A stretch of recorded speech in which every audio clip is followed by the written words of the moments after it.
nama saya Amalia Tridamayanti dengan NPM 2022-14500-253. Perkenalkan, nama saya Halimatus Sofia, NPM saya 2022-14500-211. Saya dari kelompok 7 ingin menjelaskan materi tentang ilmu kealaman dasar. Berikut ini adalah teori asal-usul kehidupan manusia dari sisi agama. Teori jiwa. Manusia mengetahui bahwa dunia ini tidak hanya dihuni oleh makhluk materi, tapi juga makhluk imateri yang disebut jiwa atau anima. Alam semesta ini dipercayai penuh dengan jiwa-jiwa yang bebas merdeka. Edward B. Taylor mengenalkan teori animisme.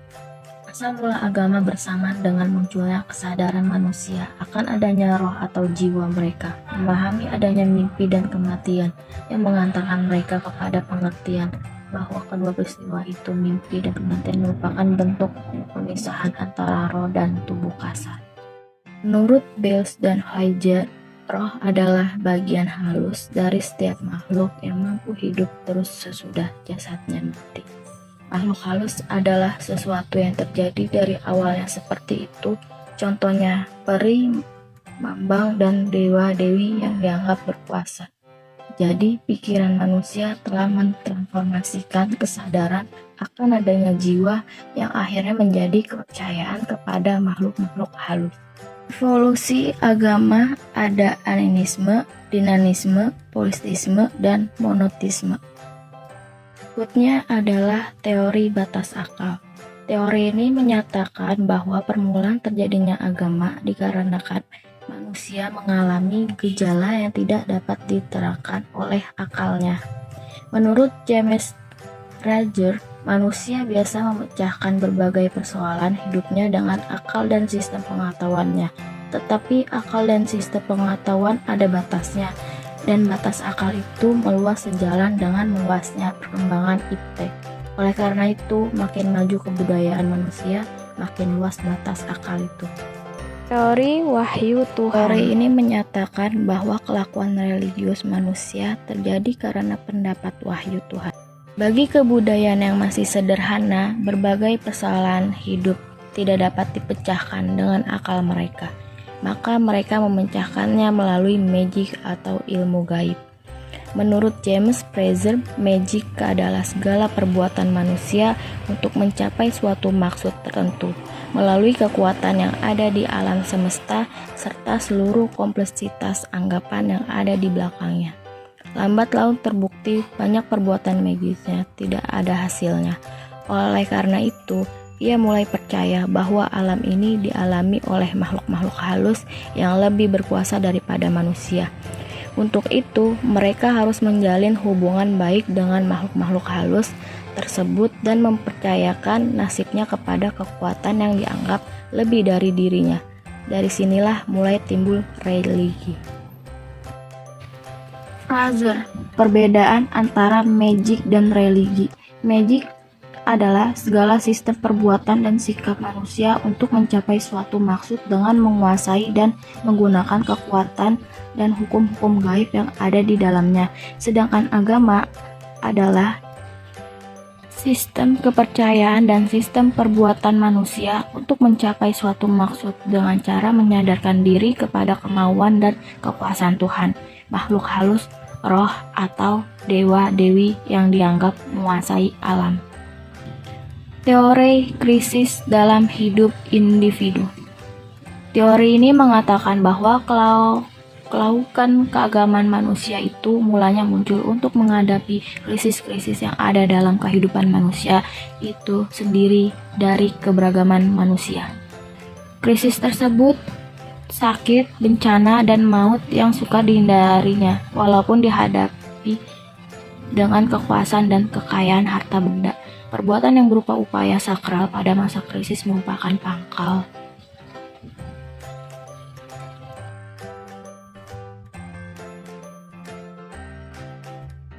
Teori kekuatan luar biasa. Teori ini mengatakan bahwa agama dan sikap religius manusia terjadi karena adanya kejadian luar biasa yang menimpa manusia yang terdapat di lingkungan alam sekelilingnya. Teori sentimen dalam masyarakat. Teori ini menyatakan bahwa agama yang permulaan itu muncul karena adanya suatu getaran, suatu emosi yang ditimbulkan dalam jiwa manusia sebagai akibat dari pengaruh rasa kesatuan sebagai sesama warga masyarakat. Aspek kehidupan beragama sebagai berikut. 1. Aspek kepercayaan kepada yang gaib. 2. Aspek sakral atau peralatan ibadah. 3. Aspek ritual. 4. Umat beragama. Dan 5. Mitisme atau emosi keagamaan.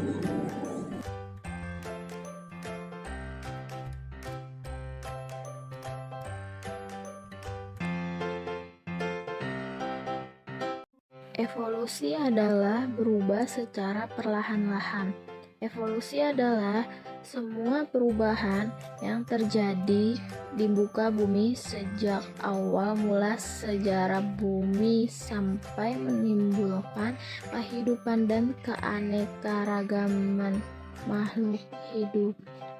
Nah, sekarang kita akan membahas dengan teori asal-usul kehidupan yang dibagi ada 3. 1. Ada teori abiogenesis, 2. Teori biogenesis, dan 3. Teori evolusi kimia.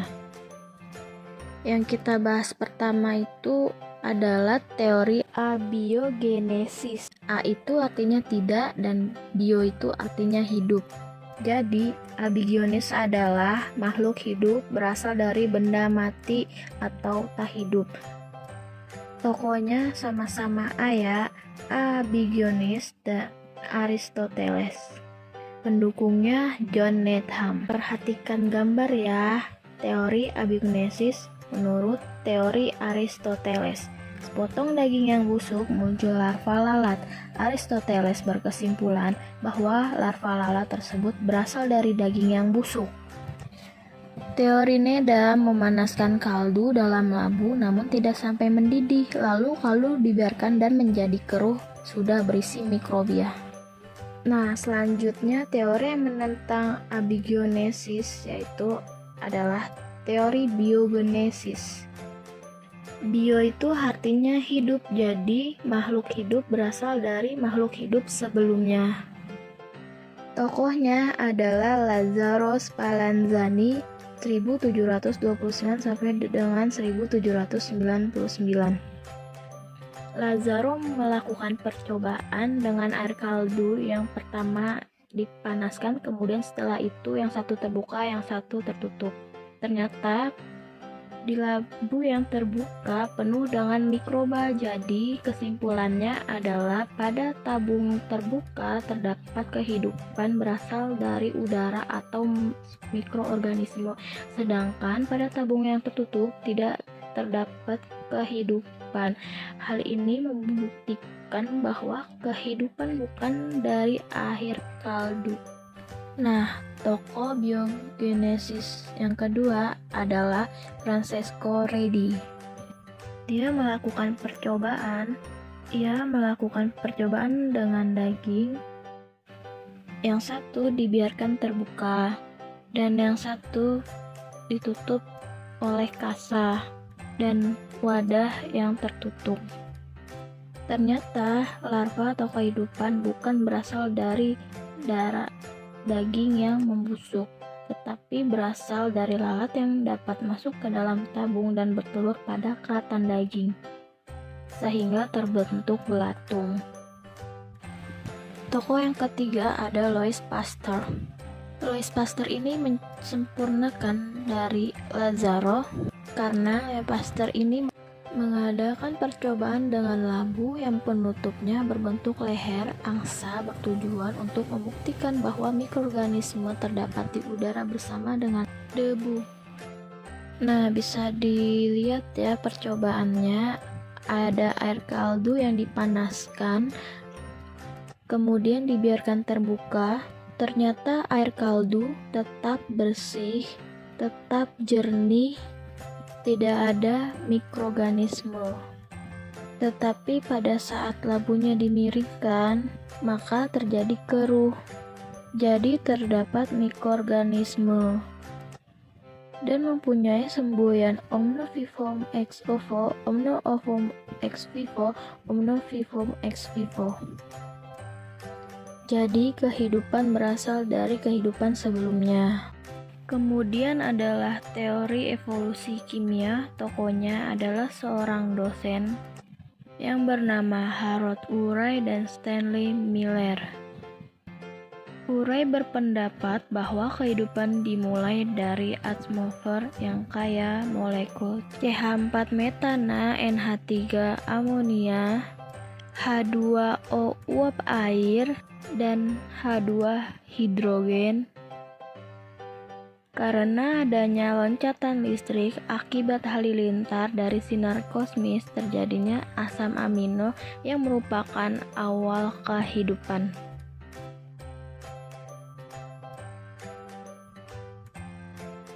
Nah, ini adalah alat peraga yang digunakan oleh Stanley Miller untuk membuktikan teori dari Urey. Nah, di situ air dipanaskan, kemudian ada panas tegangan tinggi sebesar 1000 volt, maka kemudian dengan pendingin, maka akan terbentuk tetesan-tetesan embun, dan tetesan inilah yang diperkirakan asam amino sebagai awal dari kehidupan.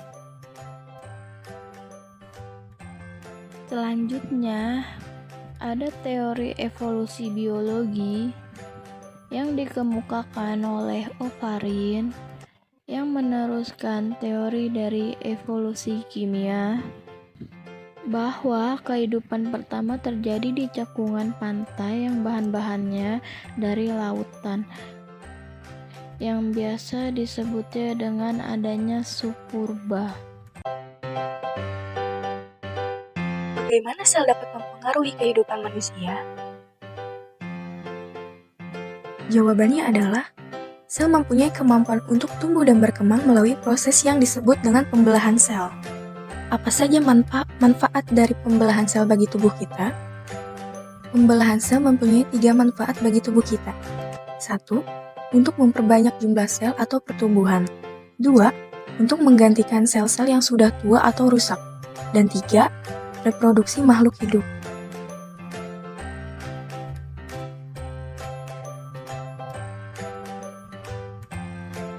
Pembelahan sel ada 3 macam, yaitu 1. Pembelahan binder atau amitosis, 2. Pembelahan mitosis, dan 3. Pembelahan meiosis. Nah, berikut ini kalian dapat melihat pembelahan binder pada paramecium.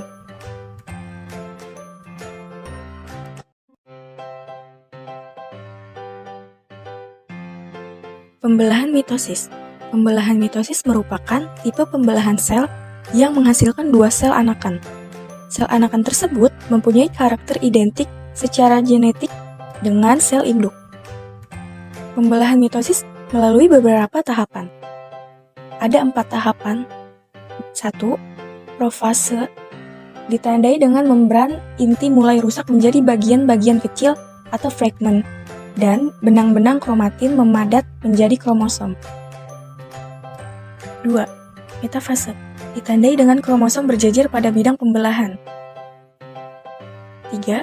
Anafase, ditandai dengan kromatid saudara dari setiap pasangan memisah menjadi kutub yang berlawanan, dan pada akhir anafase kedua kutub sel memiliki kromosom yang jumlahnya sama. Dan 4. Telofase, ditandai dengan membran inti mulai kembali bergabung ke kromosom mulai meregang. Berikut ini adalah pembelahan mitosis. Kalian dapat melihat video ini ya.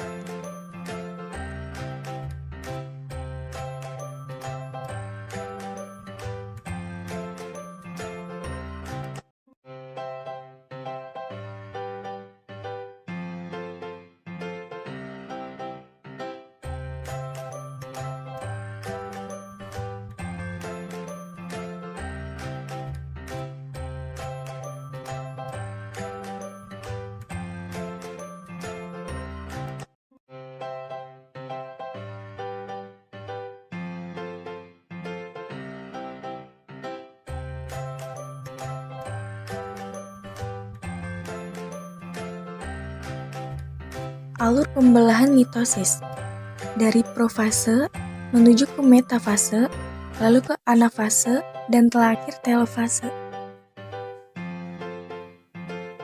Pembelahan meiosis. Pembelahan meiosis adalah pembelahan sel yang menghasilkan 4 sel anakan yang memiliki masing-masing sel anakan hanya memiliki separuh dari jumlah kromosom sel induk. Perbedaan dengan mitosis, pembelahan meiosis berlangsung dalam 2 tingkat, yaitu meiosis 1 dan meiosis 2. Meskipun demikian, fase-fase pembelahan meiosis mirip dengan fase-fase pembelahan mitosis. Berikut ini, kalian dapat melihat contoh dari meiosis division 1.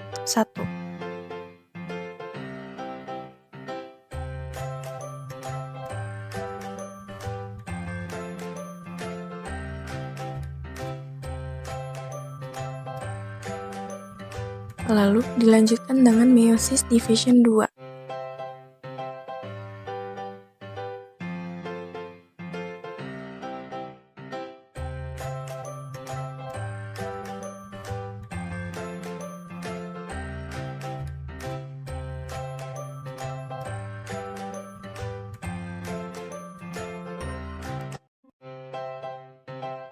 Kita simak baik-baik ya.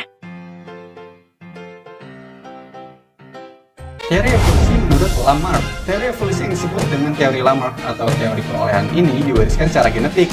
Pada awal abad ke-19, dia memperkenalkan jika sifat fenotip perolehan lingkungan bisa diwariskan secara genetik, dan dalam bahasa Inggris disebut dengan acquired inheritance. Bagian tubuh yang tidak dipakai nantinya akan mengalami retardasi atau tidak berkembang, dan bagian tubuh yang dipakai akan terus berkembang dengan kuat dan semakin besar. Dia juga menerangkan jika nenek moyang jerapah memiliki leher yang pendek. Namun karena secara terus-menerus dijulurkan ke atas untuk mencari makanan, maka leher jerapah menjadi lebih panjang. Untuk itu, menurut Lamarck, evolusi bisa terjadi karena pemanasan sifat genetis yang diperoleh dari lingkungan. Teori Lamarck ini juga memiliki kesalahan yang bisa dibuktikan oleh Weismann, yang memperlihatkan jika tikus dengan ekor yang dipotong di laboratorium tidak mewarisi pengalaman ekornya tersebut pada keturunannya. Teori evolusi menurut August Weismann. Friedrich Leopold August Weismann merupakan ahli biologi evolusi berkebangsaan Jerman. Weismann merupakan seorang ahli teori evolusi yang terpenting kedua pada abad ke-19 sesudah Charles Darwin. Weismann berpendapat jika sel-sel tubuh tidak dapat dipengaruhi dari lingkungan di dalam penurunannya.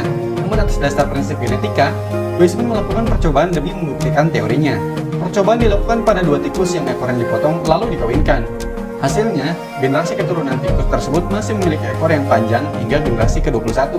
Dari percobaan itulah Weismann membuat kesimpulan bahwa perubahan sel tubuh terjadi karena pengaruh dari lingkungan atau faktor eksternal pertumbuhan tidak diwariskan ke generasi selanjutnya. Weismann juga menyimpulkan bahwa evolusi adalah tentang genetika, yang artinya merupakan gejala seleksi alam pada beberapa faktor genetika. Teori evolusi menurut Charles Darwin. Charles Darwin adalah seorang naturalis dan ahli geologi Inggris, paling dikenal untuk kontribusinya pada teori evolusi. Dalam teorinya, Charles Darwin menyatakan jika evolusi bisa terjadi karena proses seleksi alam. Sehingga teori dari Charles ini juga disebut dengan teori seleksi alam. Teori Darwin ini disusun berdasarkan fakta yang sudah ia amati saat berkeliling dunia menggunakan kapal Beagle ke Kepulauan Galapagos dan juga beberapa area lainnya di Amerika Selatan. Selain itu, ia juga dipengaruhi dari 2 buku, yakni Principles of Geology karangan Charles Lyell yang menguraikan tentang perubahan geologis yang bersifat gradual atau secara perlahan namun pasti dan konsisten serta terus-menerus, dan buku Malthus tentang populasi penduduk dunia yang bertambah atas dasar deret ukur, sedangkan jumlah makanan akan bertambah berdasarkan deret hitung, sehingga ada kecenderungan saling berebut sumber daya lewat perjuangan hidup. Pada abad ke-19, terutama semenjak penerbitan buku Darwin, The Origin of Species, pemikiran bahwa kehidupan berevolusi mendapat banyak kritik dan menjadi tema yang kontroversial. Namun, kontroversi ini pada umumnya berkisar pada implikasi teori evolusi di bidang filsafat, sosial, dan agama. Di dalam komunitas ilmuwan, fakta bahwa organisme berevolusi telah diterima secara luas dan tidak mendapat tantangan. Walaupun demikian, evolusi masih menjadi konsep yang diperdebatkan oleh beberapa kelompok agama. Terlepas dari kontroversi yang terjadi, teori evolusi sudah banyak diterapkan pada bidang teknologi dan sains modern. Contohnya pada pembuatan serum obat, vaksinasi, rekayasa genetika, analisis bakteri penyakit, perancangan bibit unggul dalam pertanian dan peternakan, dan juga sebagai acuan dalam langkah-langkah konservasi satwa dan lingkungan.